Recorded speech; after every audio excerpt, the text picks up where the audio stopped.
The toki pona word ko is used to describe a lot of things that you might consider separate concepts.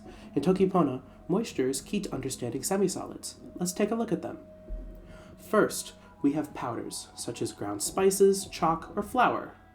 Second, we have pastes and squishy things, such as tomato paste, soil, or clay. And of course, ko can mean lots of other things too, such as sponges. Let's table those for the time being. Let's look at the moisture of these substances.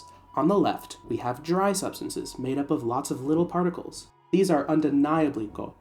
So let's try adding some oil to the spices, fry them in it, and make a thick, luxurious curry paste. Would you look at that? We have a paste with a very similar consistency to tomato paste. Still a ko. See how the toki pona word we use for it doesn't change when we add moisture? Let's look at clay next. Have you ever worked with clay? It's very important to keep the clay wet enough to work with. And if it gets too dry, it starts to flake until you get a very fine powder with very similar consistency to chalk, still a ko. Remember sponges? Let's add some water to it. Take a look at how you can squish it and move it around much more easily. Dry ko tend to be far less manipulatable than wet ko. You can learn more about ko by taking any ko and playing around with its properties. What can you do to Jello? What about glue? Isn't this all so exciting?